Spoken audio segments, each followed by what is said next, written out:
ladies and gentlemen, respected faculty members. My topic is Reimagining India. I would like to start it with a quote about India. India is a cradle of civilizations, birthplace of human speech, mother of history, grandmother of traditions. Directly jumping into the contemporary history of India, actually India is a very complex state. It has a lot of provinces in 1948. It has a lot of languages. It has a lot of religions. It has a lot of castes.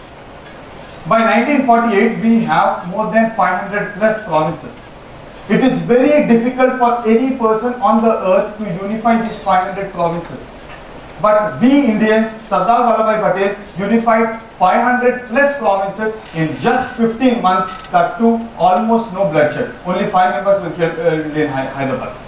If we take Italy to unify 9 provinces where same speaking language is there, same religion, same color, same country is there, it took more than 23 years. For Germany, Bismarck took more than 9 years with a lot of iron and bloodshed. It happened only in India. And speaking about the world's largest democracy, many people said that democracy is a gamble in India. It will never happen. India is the first country to get independence and to declare a democracy at one time. If you see Britain, it gave voting right to women in 1928, that too after 100 years of struggle. Swiss and Chinese gave voting right to women in 1970. India is the first country to give voting right to highest number of literates. How did we achieve? Thanks to the first Chief Election Commissioner Sukumar Sen.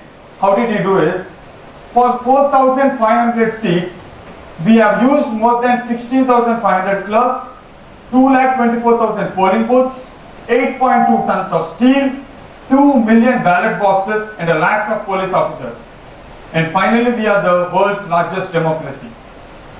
Let me say a small story which is quoted by Ramchandra Guha in India after Gandhi. One election commissioner in 1951, he travelled for 12 days.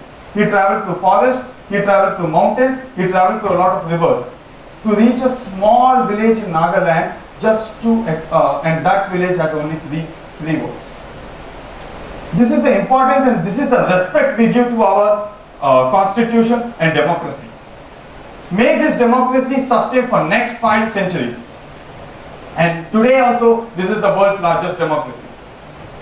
Coming to politics, from Ashoka to Akbar, Tughlaq to Nehru, Kautilya to Ambedkar, and Buddha to Gandhi. And contemporary leaders like P.V. Narasimha Rao, Manmohan Singh, and the present Prime Minister Narendra Modi, and many visionary chief ministers like Chandrababu Naidu and Arvind Kejriwal has a good vision towards India and taking this nation forward. How did they take all the people forward? Let me say by a small quote, that is, before people used to aspire for roti, kapda, makan. Later it changed to bijli, pani, sadak. Now it is padai, saheli and naukari. This is how the aspirations changed from lot of decades. And this is about politics. Now let us concentrate on what are the challenges. Starting from Indian companies and Indian businesses. It is very unfortunate to say that only 8 Indian companies are listed in Fortune 500. In 1950s, US companies started to be global. In 1970s and 80s, it is Japanese turn. In 1990s and 2000, many Korean companies and Chinese companies globalized themselves. Now, this century belongs to India. We need to construct companies like Tata or 3M, which sustained for more than a century. They have sustained for 2 world wars, 1 Great Depression, 1 economic crisis, and 1 oil crisis. It is only because of their foundation. So we need to construct an entrepreneurial ecosystem in this country where we are going to construct that type of big companies.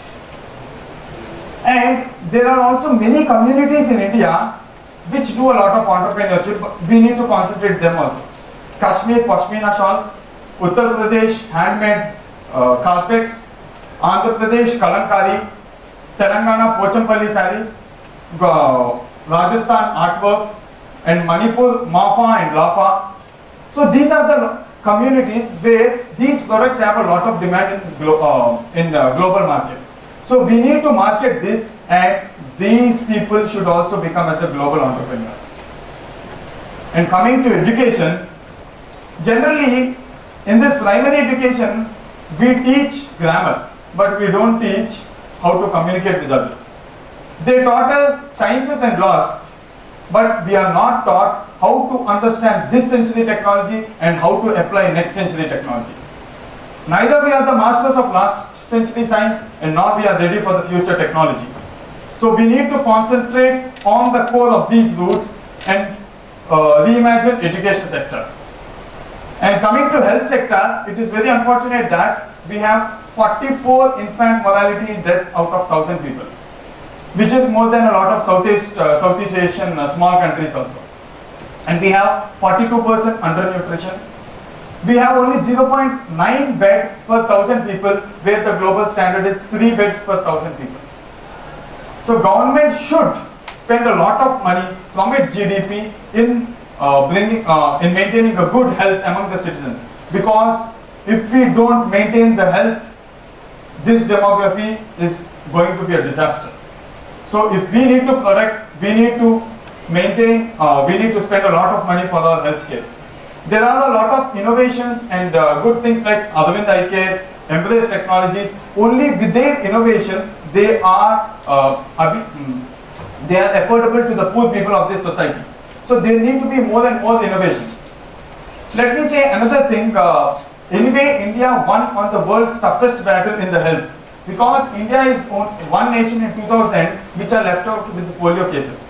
Bill Gates himself has described that fighting polio in India is the world's toughest battle. We fought on it. We are determined. We fought on it. Today we are successful. There is 0 polio cases in India. So we can fight on diseases. So we should reimagine to fight on all the health sector.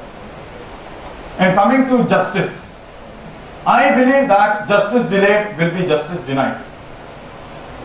There are 31.2 million cases pending in India, of around 33.1 crores.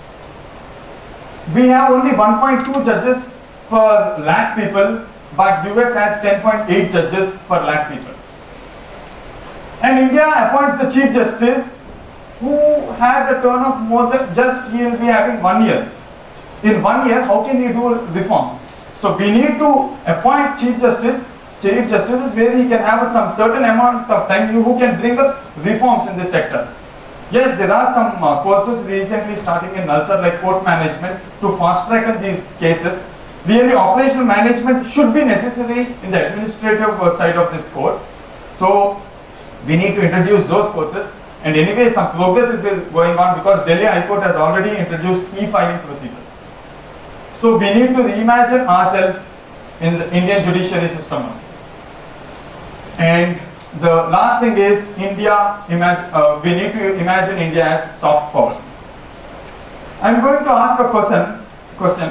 How many of you believe that wearing shirt, pant, or suit, blazer, short, believe that it is globalization?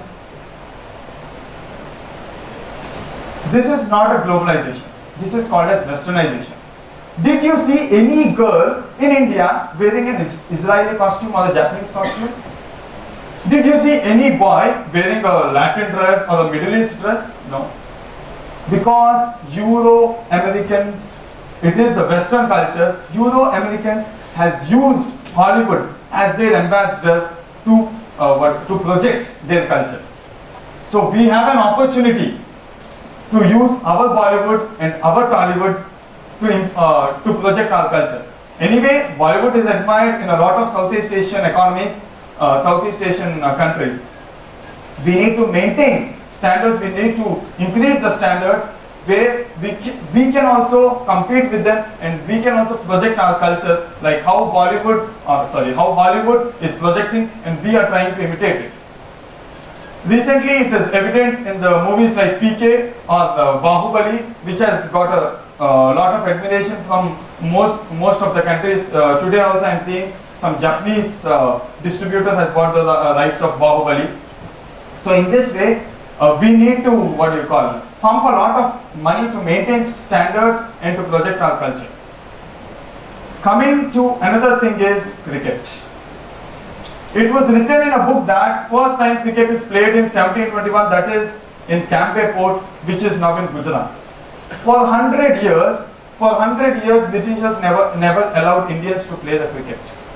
Later in 1860s, Zoroastrians started playing cricket as their own club. Parsis started their own club. Hindus started their own club. Muslims started their own club. Before the independence, there used to be trophies which are religion based. Now, where are we? In 2011 World Cup, when a Jat from Delhi, that is Virendra Sehwag, is playing, he is admired in Calcutta. In 2003 World Cup, under the captainship of aggressive Bengali, Ganguly, it gave energy to whole India. In 2007 Cricket World Cup, a Punjabi, Yuvraj Singh, 6 sixes, was praised by all our Indians. Mr. Dependable, Rahul Dravid, all over, even from Jammu Kashmir to Kanyakumari, everyone will be praying to God. He shouldn't get out. Sachin Tendulkar, there is no need of his introduction. Irrespective of the boundaries, everyone is loved. So from the religion competitive environment, we have evolved as a national religion, that is cricket. Now, from a time that they didn't allow us to play cricket, now we are the undisputed global power in the cricket. Two members are the ICC presidents, and the IPL, many foreign players show interest to come and play in IPL rather than playing for their national matches. So today, there is a situation when once we are rejected to play, today we are the undisputed global power. This is the brand of India. And coming to arts, which is core of India, I would like to say a small story. There is a great dancer called as Mrinalini Sarabhai and her daughter also, Mallika Sarabhai. They both were getting some PhD in University of Anglia. I'm not sure about that name. It was the first time university is giving PhD to a mother and a daughter. Before they were waiting in the dean's office. Before her, Britisher sat, a Britisher old man. He asked them, "Are you Indians?" She said, "Yes, sir, and we are dancers." At that time, he told that if I close my eyes now also, I'll remember the dance which I have seen in London in 1949. Poor old man doesn't know that he has seen the dance of the Mrinalini Sarabhai who is in front of her. Mrinalini Sarabhai is admired all over the world. In Europe, in Spain, she is called as a tempest, and in France, she is called as a Hindu atomic bomb. So people all over the globe respect Indian art, not only in dance, in dramatics, in paintings, in all the 64 arts. We have a lot of world is ready to accept it. So we need to encourage arts where we can boost our economy and the art.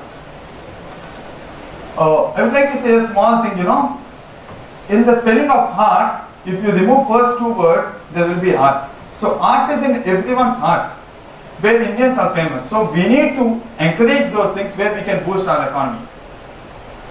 Finally, I am concluding with a quote. By 2047, we need to construct a nation which is politically strong, socially empowered, economically prosperous, technically innovative, thoughtfully initiative, culturally composed, and eternally excellent nation. Jai Hind.